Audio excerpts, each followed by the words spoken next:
Welcome to Try This at Home. I'm Cliff Bumgardner. And I'm Harrison Stewart. Our myths this week are exploding house, talking to plants, and needle in a haystack. This episode, I don't know what I don't know what that was sound pretty a good. needle No, makes. that one worked. Bing, I was wondering why what not? you were going to do, and that actually worked.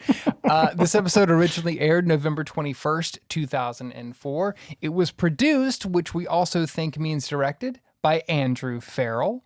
Once again, this is 2 in a row from our buddy Andrew Farrell. And it was post-produced, which we've come to know means written by Mark Barlin. This is a name I have not said in one of these credit sequences here on the show, but I believe he came up. I think either Anthony Griffiths or Andrew Farrell mentioned Mark when they were on the show. Maybe both of them did. Mark was a longtime Mythbusters writer, is another one of those guys who gets talked about as like, oh yeah, if you like Mythbusters, Mark is a big part of that. Hopefully we'll get to talk to him at some point down the road, but this is the first time at least that we've noticed him in the credits of an episode, but we've only started looking recently, so I don't think it's his first episode, but he is definitely a Mythbusters OG kind of writer, just like Andrew and Anthony. So cool to actually see an episode with his name on it. But That is also interesting because I had some, not notes about the writing. That makes it sound like bad. We'll get there when we get there. But I did notice some things enter into this episode that I hadn't picked up on previously when it comes to the writing. So, well, that is a good transition into overall thoughts. What did you think on the whole? highly positive. I loved it, especially since because you were right.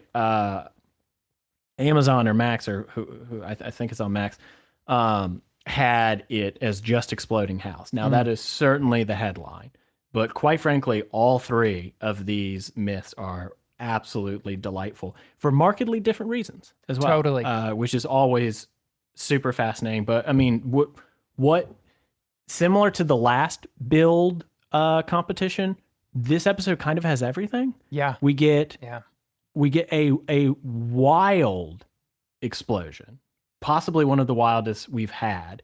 We get a strange one that you're like, ain't no way, that ends up having some validity to it.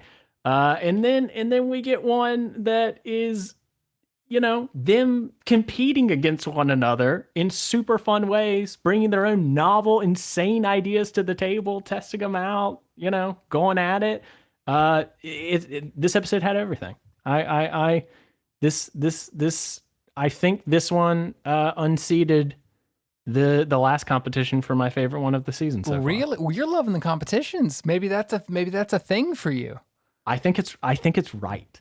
Yeah. I think the producers are spot on when they're like, this is so much fun to watch. But also, I felt like there was just a ton of meat on all three of the bones of this one. Stuff that I was really interested about the outcome of, because some of it is actually applicable to daily life. And then the final one that absolutely was not applicable to anything was still just nonsense building. Yeah. Like wacky racist style insane machines. I'm always here for that sort of Acme nonsense. Always. Totally. I agree. I really enjoyed this episode. I thought that the testing itself, in terms of the weight of some of the science, this was not a particularly heavy episode for that. It was a little bit... We'll get there. Yeah, it was a little bit light on some of the science and the methodology, which, I'm a big fan of, but it makes up for that by being so much fun. And my biggest note, and it's funny you mentioned about the competitions, is that we keep talking about all season long. We've been saying, oh, the Mythbusters we remember is here. The Mythbusters we remember is here. This is the most self-aware I think the show has ever been. It feels like the first full episode where they are going, yeah, Mythbusters is here. Because they reference multiple times throughout the show, particularly with the competition, they even say the producer wants us to do one of those competition things that we do. But through the whole episode, it's like, we're Mythbusters, of course we blow it up. We're Mythbusters, of course we do this. This show, it feels like the show knows who it is or what it is, and all the characters know who they are, and it's fully formed.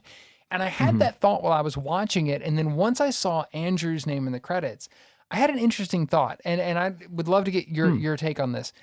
I wonder if there's something about, as great as the show has been with Peter Rees at the helm, and obviously he originated and all of that, but when you get a fresh perspective on the show, one of the things that it allows you to do when you bring in somebody new, or obviously Andrew has been writing on the show for a while, but to actually be the one kind of steering the ship, when you're in it, when you're making your own thing, it's really hard to actually see it and to understand what it is.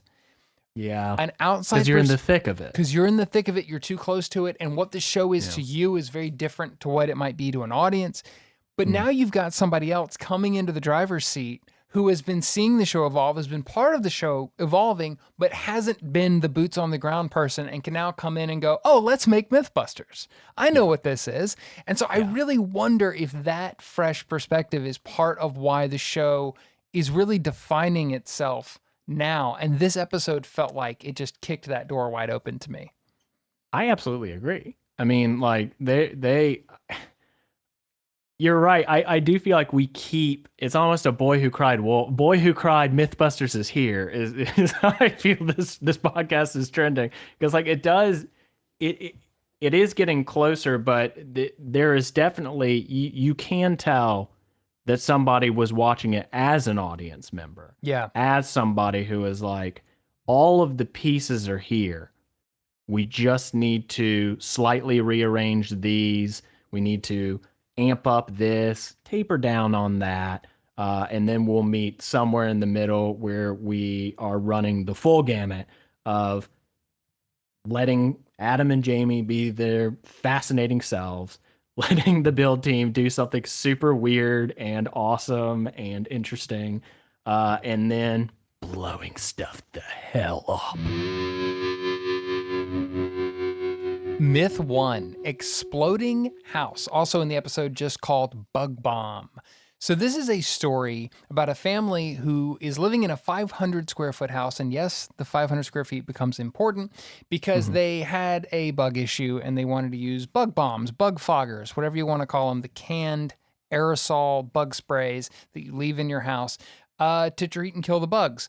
Problem is, they used 10 or 11 of these things, and each one was made to treat 700 square feet. So even one would have been too much for this house. It filled the house with gas. There was a spark, and the house exploded. You hate to see it. You hate to see it. Is there a more Mythbusters sort of situation to test where it's like household objects, explosions? You get to say bug bomb a lot, which is just weird and fun. You get to say bug bomb a lot. A whole lot. You get to sing Christine in there. You get Jamie in a bomb suit. I mean, it's got everything. It's really got everything. And I will say, at the head of this myth, I love how they treated this story, because if we go back the pilots or the early seasons, when they had something like this, that, spoilers, they know to be true from the very beginning, Rocket Car, aka Rocket Car, we saw a lot of sloppiness and messiness with that in the early episodes. And in this one, they saved it to the right time. They took the myth seriously, because I'll be honest, I at the beginning of this thought, oh, there's no way. Like, same, because it's one of the things, we've talked about this before. We've seen it with the cell phone gas station myth. We've seen it with other ones, and it will come back on the show. It's weirdly hard to make things blow up. You wouldn't think that it is, but it actually is, because when you want to, right? Very easy when you don't want to, as we've also seen with Adam's eyebrows. But when you're actually trying to do it, it's remarkably hard. And so I, at the beginning of this, was like, oh, okay, this isn't going to work. And they got me. They actually got me and strung me through this whole thing, even though they knew it was going to work the whole time. That is some good myth busting. Absolutely. Because this is one of those that falls into the category of, it is in such common circulation and use that you assume that there are safety rails there that may not fully be there. I also don't. You may know this. I don't. Could I go out and buy a bug bomb right now? I think so. Is that so. A thing? I thought for sure it would have to be some sort of controlled. It's poison. You know, like I thought you can for get sure them at Walmart. Don't love that. Come on down to Walmart, pick up some guns, some bug bombs, and a Big Mac. I just Googled it, and yes, you can get a Hot Shot fogger at Walmart. And here's the thing. It contains 6 foggers in this one package. It's a bulk pack. It's a bulk pack. Bulk pack of bug bombs. Bulk pack of bug bombs. Blow your house up. Wow. That's going to be a quad B right there. I was hoping I wouldn't Google it and it would be the same website where I found the Jawbreakers. That'd be weird. That would be upsetting. It was like a Mythbusters gift shop. They've created this website just of dangerous things. Just for us. Here you go, just kids. for us to stumble upon. Yeah. We're unwittingly doing free advertising for them. I had a similar thought to the are these things available, which is at no point that I caught, maybe I'm wrong, tell me if I'm wrong, did they explain what's in a bug bomb that would be so dangerous and flammable? So I did look it up. This is not a full research hole. I did a quick look. It contains... Can I guess? Is it like aerosol? Is that... That's the thing. It contains pesticides, obviously, but it has aerosol propellants, just like a can of hairspray or whatever.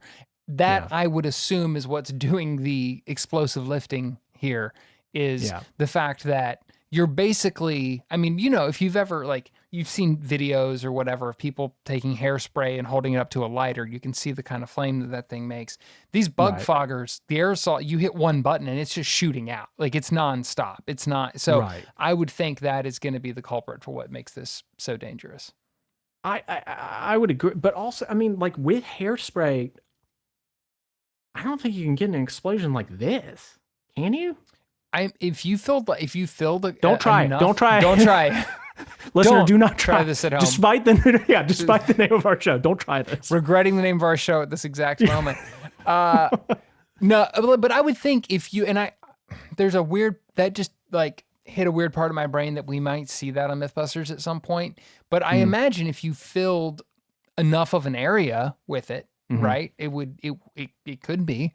That's the other thing, these bug foggers, is that they are and a hairspray can is not made to fill 500, 700 square feet with aerosol. Right. These are. they're made to do that. So I guess that makes a difference too. And also, you got a crap ton of them. You have all running at the same time. Ton of them. Yeah. They start this one in scale, which this may be one of my new favorite scale tests because of the little plastic house. The little plastic house that Jamie makes is so good. It's multiple things. It's the fact that the little house is so cute, oh so cute. Yes. It's the fact that it cartoonishly explodes. Like not only does it explode, but like the roof goes directly up. Yes. In a way that feels like very, very scripted. And like comes down like perfectly on top again. And then also, I think this episode is the most emotion we get out of Jamie. Oh. Period. A few times. Yeah. Because one, he jumps at the explosion. That's the first time I've seen him like react to anything. Yeah. But then later, he gets a little playful. Yeah. Gets a little catty. Jamie's getting comfortable. Maybe Jamie's getting comfortable on camera. I like Jamie in a mask. I don't know. It makes sense to me. Yeah. When he, you know, maybe he needs to be a mascot or something, you know? He needs the comfort. Oh my God. If Jamie Heineman was on The Masked Singer. Oh. What would his now song I want be? Nothing more. What would his song would be something that like nobody has ever heard of, you know? or I'm trying to think of what is the opposite of Jamie Heineman's. I'm thinking about like if he does Respect by Tina Turner. That's good. I was going to say Pink Pony Club. I think that would be I'm going to keep on dancing. Pink boots, go-go shorts. Come on. Or the gold ones. He's already got the gold ones from Goldfinger. He's already got the skinnies. He's already got those. Let's just do that. Although that might give him away immediately. Oh, you know? yeah. Like well, that's just going to be under the costume. And then, that's, when he's revealed, that's that'll... fair. Yeah. They're going to show a lot of his body to throw people off. Yes. I mean, because like nobody thinks that the Heineman is built like that. They got plenty of B-roll like from Mythbusters because the camera loves half-naked Jamie. We've seen it a lot on this show. I can't argue with it.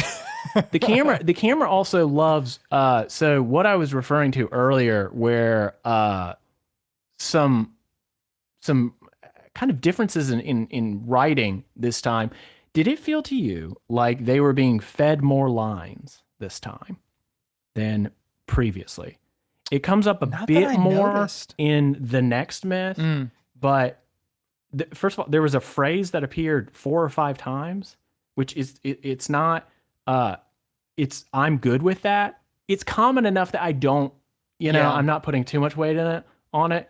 But like the delivery of some of the people was a little like stilted in a way that it's like, yeah, but I hear what you normally sound like, and that's not it. But then Interesting. Jamie is oddly enough like even the lines that I really feel like he was being fed directly to say, that's what Jamie sounds like. Yeah, he's really good. He is really good in this episode. His like pieces to Yeah. camera and all that. He's really really good at how he's explaining things and sort of they've learned when to go to Jamie for stuff, and it works really really well. Yeah, no, It's interesting. I totally agree. I didn't pick up on anybody being fed lines. But that's entirely possible. I mean, different producers, different, as things change. I also wondered they've all spent a lot of time together, so there's probably a ton of inside jokes that That's like true. pieces of wind up on camera, and then it, you don't have the context for it. But that's an interesting thought. Yeah. Again, we'll get to it a little more in the second myth, but it was just something that I was like, all right, Jamie. All right, I see you. I guess the perfect monotone is good for that. It makes it impossible to tell what is yours and what is written. Well, part of the small scale testing, or really what the small scale testing is to do, is to figure out what's going to be the most effective and efficient lighting mechanism for this. And so they try a couple of things. They make a faulty wall plug, which was my favorite because Adam says, "Here comes the faulty wiring," and turns it on, and all the lights in M5 go out. Twice. He has to fix his faulty wiring, which is great. They're also testing a pilot light, which is just a lighter, but just an open flame essentially, and a thermostat. They say that a thermostat can make a spark, which kind of freaked me out. Yeah, new things to be scared of. Thanks, Mythbusters. Yeah, I appreciate that.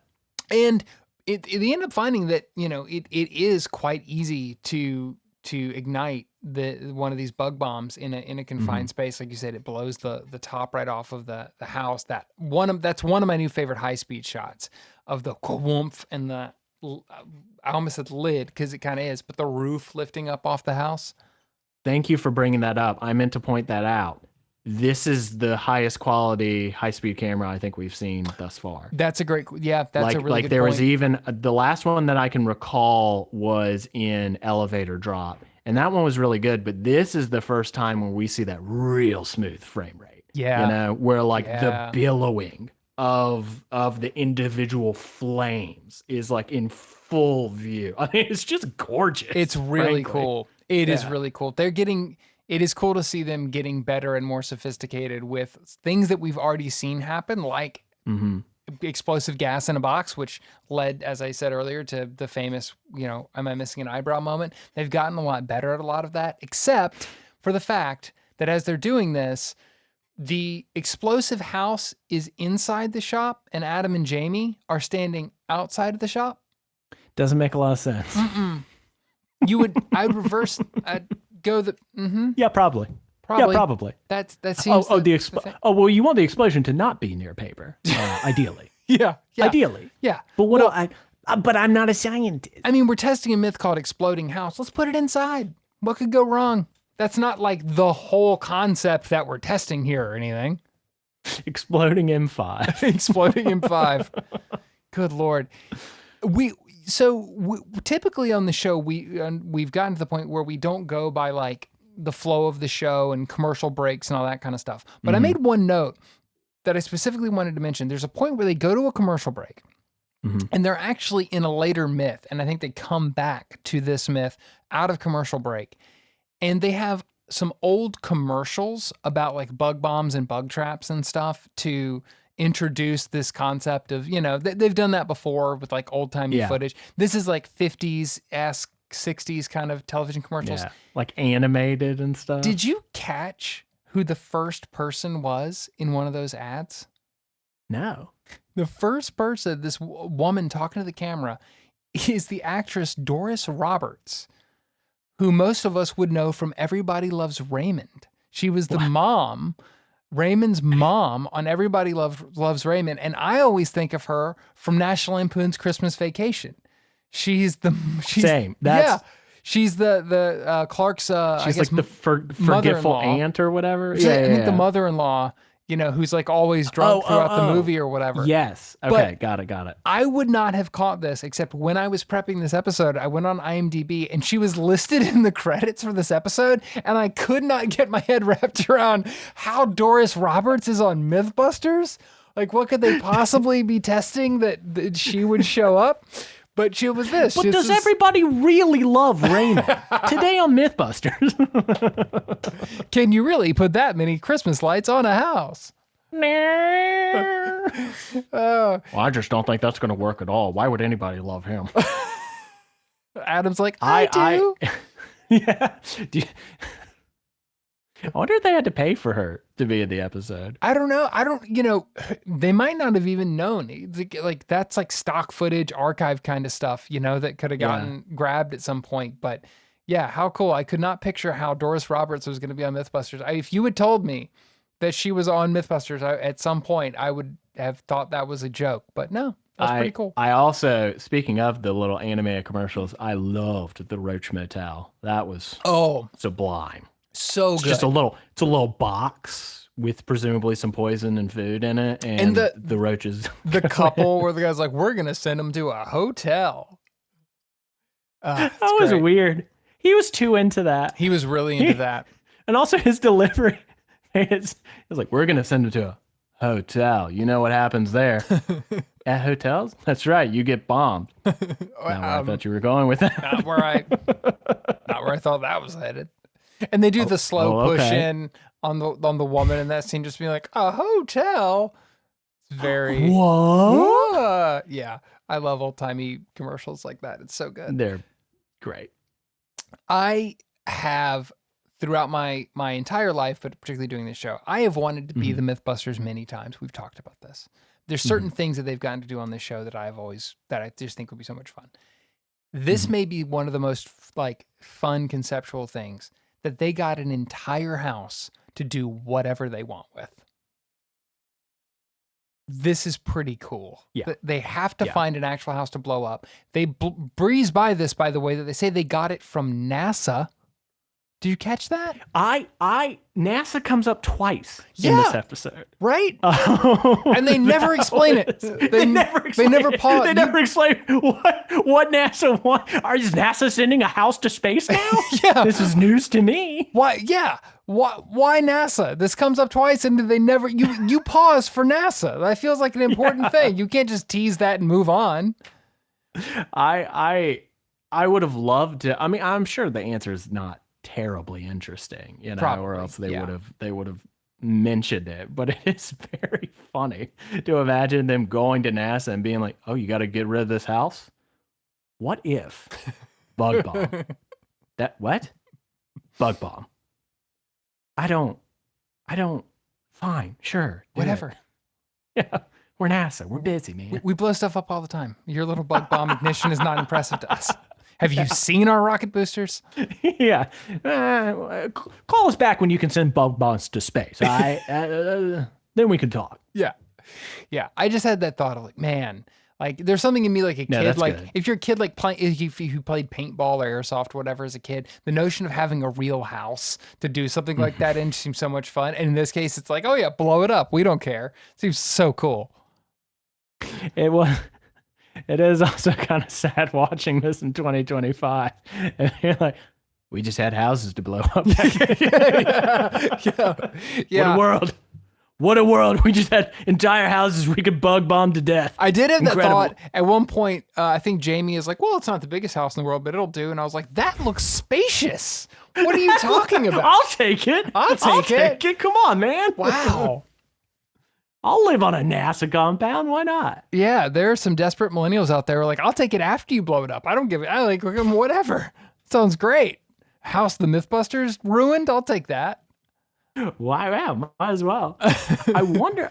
There is a part of me because they said that. That's the only reason why I started thinking about this. I do wonder if there was some sort of like decontamination process that they needed to do, like after demolishing it. Now, presumably, these bug bombs kind of do that on their own. Yeah, Like you would I think. don't.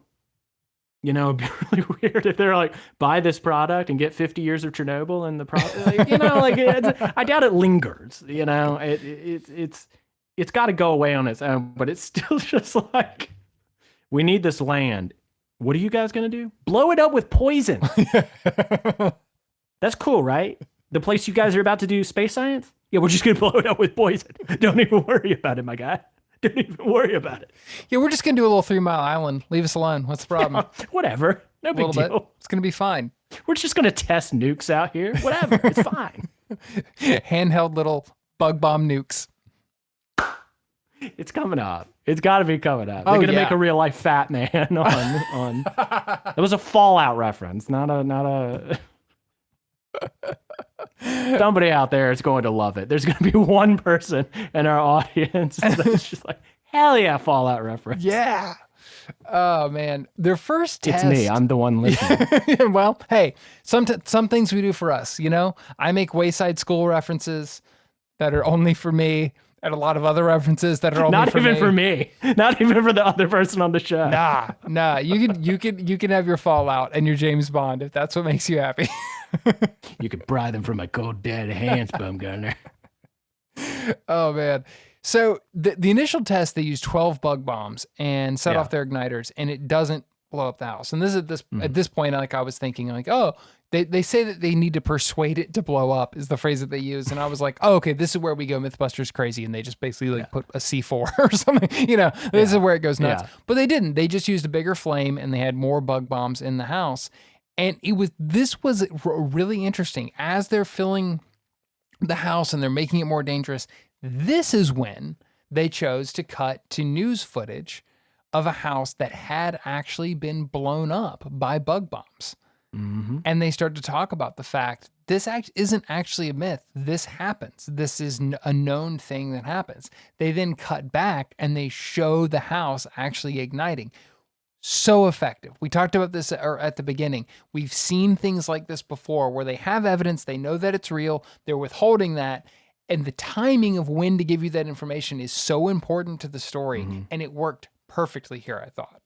Yep. And following from that, another thing that came shortly thereafter is after we get the house blown up, they go, I can't remember right now what exact government department the this guy EPA. is from. The The EPA. EPA. That's it.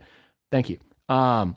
They talked to a representative from the EPA who said straight up, oh, this is not a myth. Yeah. At all. This happens once Like, or we twice get- a year, he said. Once or twice a year in California. Yeah. Specifically. I found that to be an odd thing to throw in there. Although I guess he could have been talking to the EPA guy in California. Okay. I would assume. Yeah. I figured it out. I got there. But the again, just perfectly timed to where like they left us in suspense on if it was going to work, and then hit us with all the like, this absolutely works. You should not do this. This might be the hardest confirm I've seen. Hard meaning like the firmest. Yeah. Confirm. Yeah. That we've seen. Yeah. I mean, like there was no debate. Like they were in perfect agreement that this is 100% absolutely a thing. Please be careful. And I would have to go through the Rolodex for all the episodes that we've covered. But not only is it a hard confirm in the sense that there is real hard evidence of it, but then it works exactly as described. We've seen it before where they know it's true. It has but predictive power. Yeah, but the parameters aren't quite there to make it happen in their test or whatever. No, it absolutely happens. This is one of it's not the biggest explosion we've seen. It's one of the weirdest explosions we've seen. And it's a super satisfying explosion. Big time. For a few reasons, I think. One is that, again, with the high speed, we get to see like the trail of the flames, which is always incredibly satisfying to The watch. shockwave almost of like, as it. And I feel like we're more used to it now with movies that now largely do this through like CGI, you know, but like a very slow burn, like spark, you know, cat, everything goes like woof. But to see it actually occur in this house, and not only that, you know, blowing the doors off something is a phrase for a reason. Yeah. And the fact that it physically blew the door, not down. That's blowing the door clean off the hinges. Straight that thing goes off. flying straight out. And that actually reminds me of something I didn't write down, but earlier in the episode when they're teasing this myth, they have a moment where that shot where when you see the door get blown off and come towards the camera, where they cut from that, they like cut ahead. You see the flames and the door coming at you, and then they cut back to when they're that same shot, but when they're actually working on the house and nothing is destroyed yet. So you get this like forward and back through time. Really effective editing and really, really smart to kind of set that up in your head, because you're right. Seeing that door come off the hinges and just fly at the camera and go crazy. I think they also said they blew out a window at the same time. I mean, just the force of that explosion in that house was intense. And absolutely, I would say, even though we didn't see, I mean, some of the news footage they showed, like houses got removed from their foundations and like it was a much more violent looking explosion. If this happened in your house, you'd say my house blew up. 1,000. There's There's no other windows phrase for it. blew out of your house, you're going to say my house blew up. So I totally My house take blew this up. as an It exploding didn't house. burn down. It wasn't just bug bombed. It was bug bombed, blowed up. One blowed up. Specifically. I also just love, like, Jamie is particularly in his element with this one. Adam is too, but like this one felt a lot like being a fly on the wall at their day job. Yeah. Like work. And I think, I mean, some of that is because it's pyrotechnics, you know, it's such a special effects type thing. But I just like Jamie and Adam, when they're in their element, when they hit flow, it's so delightful to like watch them work. You know, they're just so efficient. They're like, okay, everybody, positions. We got to bang in 5, 4. You know, like I love their like game face. Well, Jamie hits his stride with safety procedures. That is really a thing that we've seen come out on the show. That was not always there. We saw some loosey-goosey stuff early on, but it's gotten to the point where when there's it's like a tighter ship. With the boom lift catapult thing that we talked about, that was also one where Jamie was like, you know, drill instructor telling everybody where to walk, where not to walk, what to do. And it's great to see. Like, it's great that they actually put that on the show to show you how safe they're being and also to add,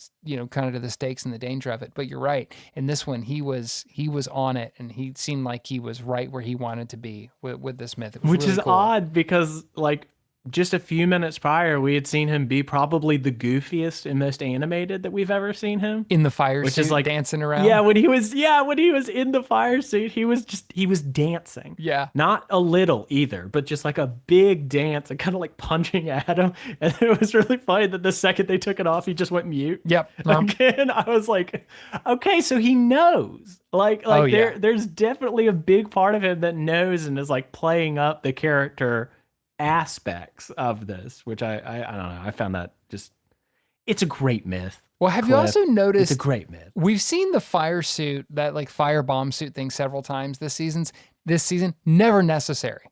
They've never actually used it to like approach something that's hot or any. No, they just do that. It is purely for, at this point, comedic value. And quite frankly, they're right. All right, what do you think, guys? Is it busted, plausible, or confirmed? It's definitely confirmed. I mean, we blew the doors out. You know, we had a little fussing around with the ignition source, but it's true. It'll happen. Bug bombs plus ignition source equals boom, no doubt confirmed. Myth 2, talking to plants. Now, this one is fun because before we even get into the myth, when they just cut into it, they just hard cut to Carrie and Scotty insulting plants. There's just no explanation, no setup, just hardcore. They're yelling at some plants right away. It's great. It's a great lead in. The myth here, the question here, does talking to plants make them grow better? So not only are they going to test talking to plants, but they're going to test whether you talk nicely to plants, whether you talk mean to plants. Playing music for plants, does it make difference if you play classical music versus hard rock, like metal music or whatever? Does the genre matter? This is all about, does sound help promote plants to grow? What did you think about that question when they first raised it?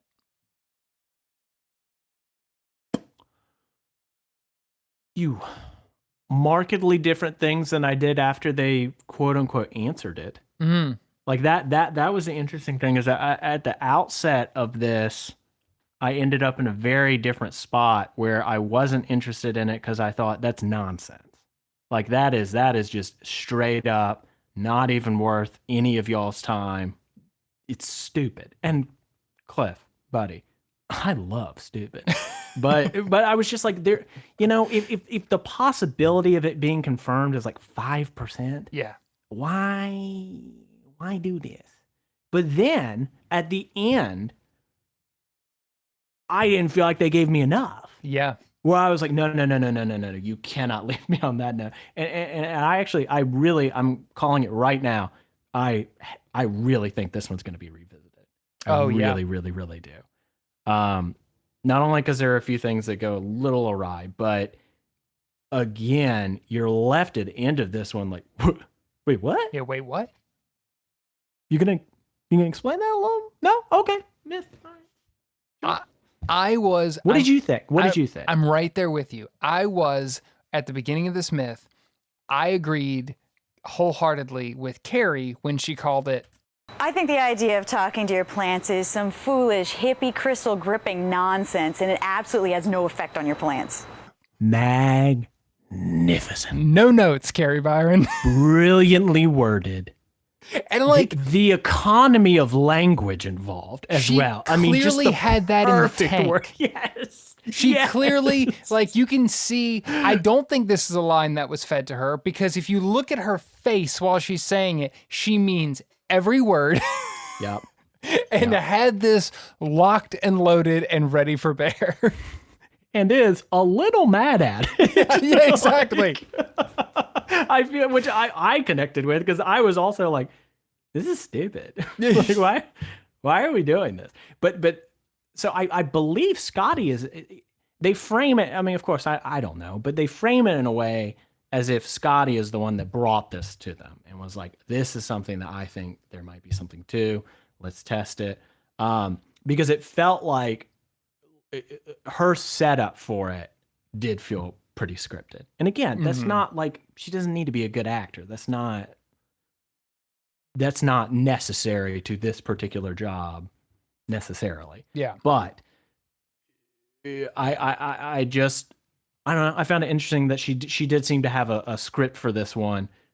It seemed to be a little more paint by numbers than the more conversational tone that we see in a lot of the setups. You know what I mean? Yeah, I wonder too. I mean, this is it's not complex when you compare it to like ping pong salvage or something like that, but it is complex in the sense that this is a 2-month test with a lot of different kind of pieces to it and a lot of different things. I wonder if they were just really trying to front load the information, or they were really, hitting that strongly. This is also, the build team is still pretty new to doing their own myths, which we didn't even mention. This is totally a build team myth. That is just a thing now. They don't even bring it up. It's just happening. And this is all build team. So yeah, I wonder kind of what was producing wise, where they were at this point in the show. It's also interesting that they seem currently, the build team projects seem to be getting the ain't no way projects. You know what I mean? Like the past few have just been like, no. But again, with this one, kind of way. This one's hard. This one's hard because I loved watching it. I loved contemplating why this would have turned out the way that it did. Right. The information we get at the end of it is it leaves a lot to be desired. Yeah. Which is why I'm just so certain that they're going to retest this. Well, this feels like a thing that the internet would get their panties in a bunch over. You know what I mean? Yeah. All the plant guys come out of the woodwork. Well, actually, when you're dealing with these sort of beans in this environment, you want to just play rock and roll for the beans, please. That's all I want to see. Well, what if I told you that for the purposes of this episode, I am that plant guy, and I have some research to hit you with at the end of this myth. Yes! I will tee that up now. Research hall, let's go down together holding hands. Hit me, Cliff. We will get there. I'm going to tee that up. I'm going to come back to it at the end because we should describe how they actually did this because it was pretty clever. Yeah. They put a bunch of greenhouses on the roof with identical plants in them. It was beans essentially. Like I forget what they call them, baby beans or something like that. Beans? Yeah, just straight up beans in multiple pots and planters in these greenhouses. And in each greenhouse, they have a boombox essentially playing a different track. They also have one control that has nothing in it, but they have a boombox playing. In one case, it's metal music. In one, it's classical. In one, it's sweet talk, them saying very nice things to the plants. And the other one is just pure abuse. They're just yelling absolute nonsense at the plant. And they had to record. They got their sound people to record all this, which I thought was great. And I had to pull a clip. I hope your roots rot in hell. The only thing you're good for is giving people gas. You suck, freshman! How's that? Beautiful, round, green peas. You nasty little awful green pea that's ruined every burrito I've ever had. Why? Why are they in a burrito with green peas? That doesn't make sense. Also, you can tell that Scotty is a bit uncomfortable with it, but is going along with it for the bit. Carrie embraces this wholeheartedly. Carrie was like, was that good? Did we get it? I think we got it on that take. I'm also dying to know what the bleeped word is behind freshman. Yeah. I thought about it way too much. I think there's some alliteration going on. I'll just say that. Okay, that's a good guess. Maybe hope we get Carrie on the show one day. That's our first question. What did you say to those What beans? did you yell at the beans? Tell me! I became obsessed watching this episode, thinking about like the fact that the raw audio for this exists somewhere. That there's potentially like 20 plus minutes of them being just like the meanest or the nicest to beans. Somewhere in Australia on a server, there is Carrie Byron calling a bean a freshman. And I want it. I would love to have I want a Mission Impossible style. Steal that hard drive. And then that's just our show from now on. Yeah. We just play that on loop. And I pop in every now and again to update you on the lard counter. And that's it. That's the whole show. Perfect. It's ASMR now. We continue improving our show. Eventually, that's its final form. You know, Yes. that's just the ultimate. That's the ultimate form of trying to sit home. It's the final boss. It's when you've beaten the boss and the meter goes back up and off the screen. Yes, 100%, 100%. Well, we mentioned that this is a test that takes place over like 2 months. Halfway in, they actually find the early results are that the plants that they've been speaking to nicely are growing much better than the others by like a significantly noticeable margin, which was quite surprising to me. This was the turn, as it were. Big time. This was the moment where I was like, wait, what? Huh? And this is one of those smaller myths that's weaved throughout the episode. And there's one moment where they were doing the last myth, the needle myth, we'll talk about in a minute. And they cut back to this, but they didn't cut to any people. They just cut around to the greenhouses and you just hear the different things that are going on in the greenhouses and they say nothing and go back into the show. And go right back to the... Beautiful. Brilliant. Whoever made that call, genius. So great. Let's just pop in on it. After 2 months, they go to actually harvest the plants. Unfortunately, one of their... Well, because also, like that... That is one of the strangest, most striking visuals. Yes. Just an empty roof with greenhouses and like boom boxes yelling at them. And Jamie at one point saying they're gonna think I'm growing pot up here. Mr. Heineman, in a way, you were. In a way. In pots. Please cut that. After the whole test, almost 2 months is up. The problem that they had is that the battery died in one of their watering timers because they had these auto drip things going on. But the good Yeah. thing was all the greenhouses were equally affected. So they did have some, like, as you mentioned, some the testing itself kind of got screwed up here, but Yeah. they were all affected the same way. So how they're gonna take stock of this is they actually pull all the plants, wash all the dirt off, and weigh the just plant matter to see what grew the most. And what they find is that all of the plants that had audio playing, so everything but the control, grew better. They all outperformed the control. The greenhouse that had metal playing performed the best, but both of the music greenhouses did better than anything else. And they found that talking nice or talking, or insulting the plants didn't seem to make a difference with what they had. They got kind of competing results that canceled each other out. But in the end, talking and music both did better than the control, which is mind-blowing to me. Yeah.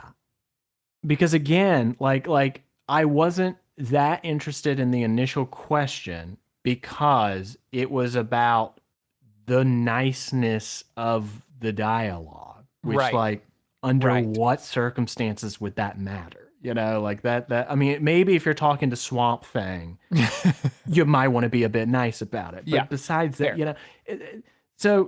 but then at the end, I'm like, now I'm dying to know how sound affects the growth of plants. Exactly. Now now it's almost like now you have the question. Yeah. Yeah. Like, It kind of I'm almost, dying to know more about. almost like the tattoo myth from a few weeks ago, where they almost could have done this where they did this first and got a result and then said, okay, let's go back and try to like fine tune it. Like, let's try to make the perfect track or the perfect frequency or whatever that's going to make plants grow the best or whatever. You're right. It kind of feels like there's a new question that the only thing that they say, because they end up calling this myth plausible, and they say there's just not enough data from this one test to say it's confirmed, which maybe you're right. And they do come back to this partly for that reason, is to get more data or to see what they can do. But it's even more reason that I was left going, okay, then why does it work? Yeah. You're not going to explain Please tell me more. any of the science. So I did do a little bit of a research hole, as teased.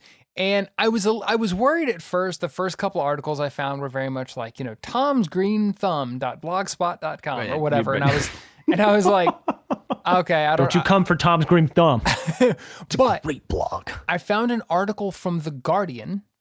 So Okay. pretty trustworthy source from 2021, where they're 2020. from 2021. There's news. Very recently, There's recent information. where they on- had an entire article that was partly about this, partly about other things. But during this, in this article, they talk to a researcher who studies this. And according to this article, plants react favorably to low levels of vibration, around 115 to 250 hertz being the ideal range. So it seems that it is not the act of speaking or what you're saying. It is the frequency of the vibrations and the sound waves themselves that can help promote growth in plants. They said that, quote, the Smithsonian and NASA showed that mild vibrations increase growth in plants, while harsher, stronger vibrations have a negative effect. So there is actually a Why threshold. did the metal? I guess the metal isn't that hard of a vibration. Right, the frequency. I Like mean, I don't really know what the gradient is. well, like, and I between- would say it probably is going to have more to do with the speaker it's coming out of in that case than the actual sound itself, because they're all coming through the same amplifiers. So I don't know that the Fair. frequency is going to change that much.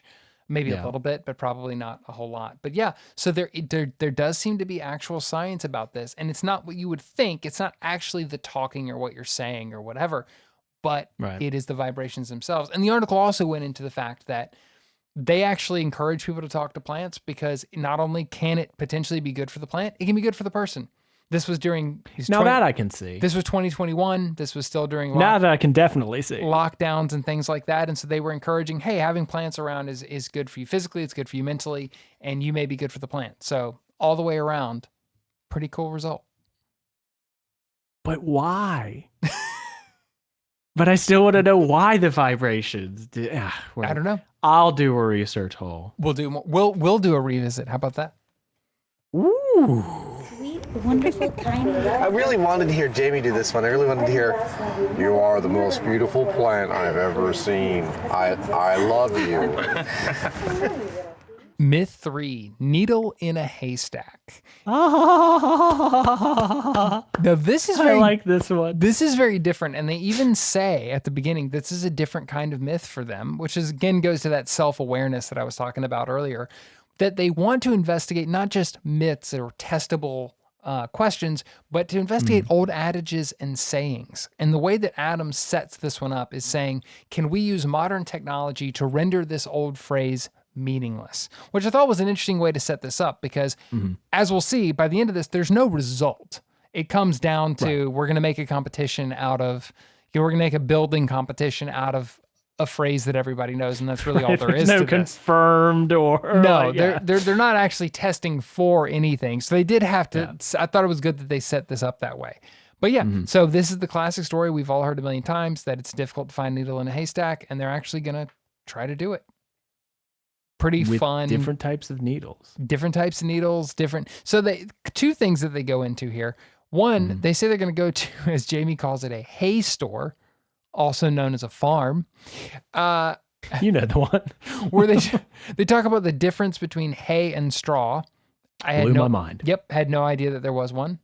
Me neither. Hay is what animals Thought they were synonymous. Hay is what animals eat. Straw is what they sleep on, apparently. And the hay actually did look a lot denser than the straw, which would make, you would think, would make it even harder to find something because it could get caught in the hay as opposed to straw. You think it might slip through. You know, straw's kind of large and there's a lot of air in there, so who knows? So that did seem to make a difference.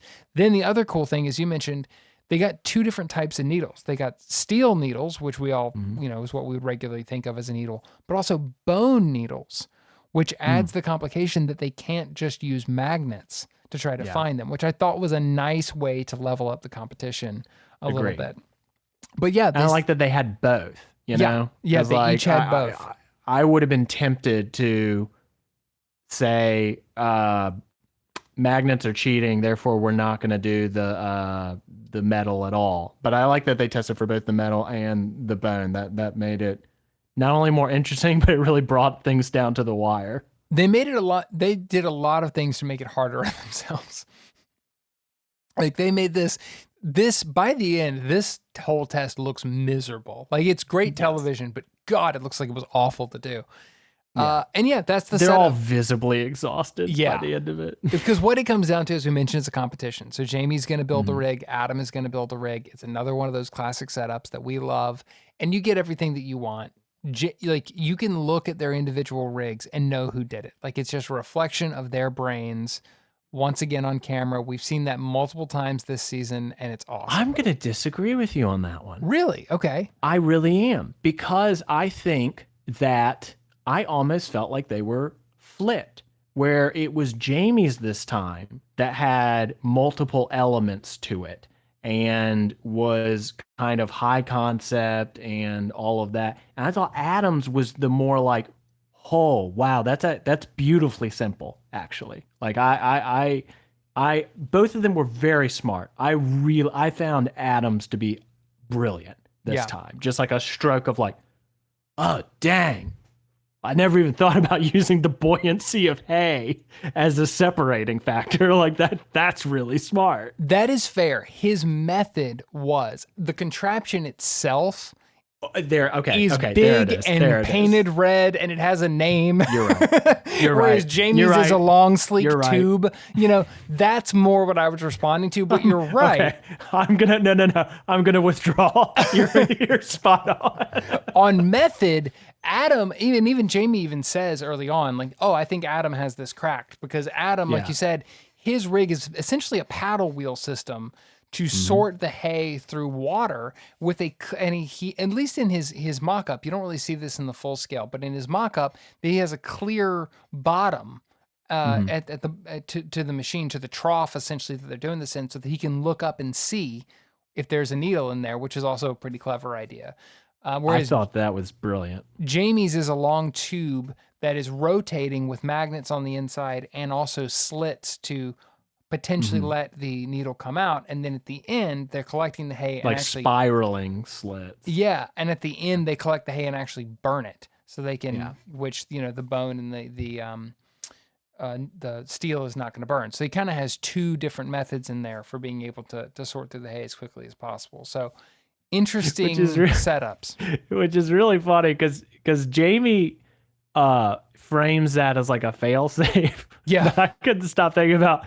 All right, why don't I just set my entire bale on fire and be done with it? Yeah. You know what I mean? Like, if I could just get it from the ashes, I feel like you've added a lot of steps here, too. But no, it was good. Like, I thought that's why Jamie's would win, is that it did have that fail-safe. It did have that extra, like, padding to it, to where it's like, if point 1 fails, point 2 will get it. Totally. I thought that was really smart. And Adam does end up adding magnets to his rig as well. Tori comes up with the idea that turns out to be super effective and actually help them find them. The other thing that made me feel like Adam's rig was Adam's rig, though. I know where this is going. Just minutes into the montage of the test, he's already bashing it with a hammer. Oh, there's that. They're just like, they're already in the test. They just cut to Adam, just wham, bam, bam, bam. There's a little bit of percussive maintenance on his rig, but there's also when it comes out, because we'll just move forward a little bit. Both of them have an easier time, of course, finding the metallic ones because of the magnet. Yeah, but it is at this point, after Adam has found all 3 metallic ones, that he goes, I actually didn't test to see if the bone needle floats. He just ventured ahead. Full steam ahead. Full steam ahead. My entire rig is based on buoyancy. Adam. Maybe I should see if the bone needle floats. It's pretty great. Maybe. I don't know. I love... It could be useful. Again, I'm going back to what I said at the very beginning, this self-awareness of this episode. Even Adam is like, yeah, I did that. That's a me thing. Even Adam's like, I would. Well, and that also leads to... This is one of the hardest I've laughed during the show, especially because this upcoming moment, I was like, oh, please, dude, that yes, they did it. Perfect. Which is that Adam, as he is sifting through and realizing that he doesn't even know if the bone one will float, earlier he had been smack talking and said, like, we're going to be out of here and they're going to be here for 6 more hours and we're going to be sipping mimosas on the beach. And Adam, very self-aware, goes, cut to me saying this. and then Lee comes in and gives the exact verbatim, like, Adam is not sipping mimosas on the beach. Oh, that was so perfect. Yeah. I loved the self-awareness of Adam calling the shot and being like, this is how they're going to mock me. And then them taking that and be like, well, you're exactly right, sir. Verbatim, that is how we're going to do it. You were correct, Adam. That is what is about to happen. So great. And well done. Something we haven't seen before, Adam wins. Like straight up wins. I know Adam technically won the hoverboard race, but that was BS. Let's be real. Yeah. We can all admit that was BS. It's okay. We love Adam, but it was BS. But this one, Adam straight up wins it. It takes them 6 hours, but he finds all of the needles. This is the first like win on like merit alone. Yes. You know what I mean? Brute like no force. technicalities, just like my machine worked better than yours at this task. Yep. Which is wild because I especially as I really thought that the hay was going to start clumping and that was going to be a problem. Yeah. And I mean 6 hours, like the sun is setting by the time they're done. Yeah. Yeah. I mean, just the whole thing looks miserable. They're all soaking wet and exhausted and covered in hay, which is a bad, like, that makes me just like want to scratch at just thinking about it. Yeah. Tori talks about how it's like all under his nails. And it's starting to like gloves, itch my and guy. stuff. Come on. Never heard of them. What are you talking about? That actually does bring me to something. Did you think about how you would make a machine to do this, or what your method might be to do this? Duh. What was yours? Yours first. Yours first. Mine's first. I don't have a machine, but I thought of an addition to what they were doing is if you had gloves and you put magnets in the gloves, so that as you're sorting, it would have to be pretty powerful, but as you're sorting, if something got pulled out, it would stick to you and not a giant trough or a giant tube full of stuff. That was my only little idea in addition to this, but magnets that would only get you the metal needle. So, fair enough. The bone really changes things, but that was my one idea. What was yours? Fire. Just torch the whole thing. Whole thing.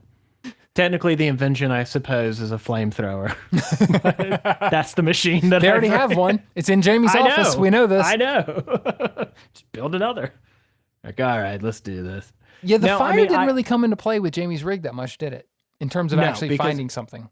Well, because everything fell out. Like, they didn't end up, I don't even think they ended up finding the bone at all, because they called it once Adam's team got theirs. But I don't know. I just, at no point was I particularly convinced that Jamie's was going to work. But I was having a tough time thinking of a way that, the buoyancy thing to me was just brilliant. Partly because I don't think I ever would have come up with that. Yeah. A way of separating them. If it was just metal needles that you could get with a magnet, there would be a lot of other methods you could go to. But the bone really does change the whole. That makes it to where there is a brute force element you're just going to have to do. That again, they made it harder on themselves, and it was a smart call. But the thing with this one, there is no verdict. We go back. This is the first time we've seen this. I guess the verdict is you can find a heedle in a haystack. A heedle in a haystack. I'm good at this. The verdict is that Adam wins. That's a pretty radical verdict that we haven't seen on the show before. So very different kind of test. Again, nothing in this episode was really scientifically engaging robust to me in that way, Yeah. But all three were super satisfying. But for pure entertainment value, this one ranks really high for me. Absolutely. It is a hallmark. We'll see. Hey, I'll make a decision when we get to our season recap. But do you mean to this say one's high? Do you mean to say hey? What? Did you mean to say hey there? It's pretty good pun. I don't get it.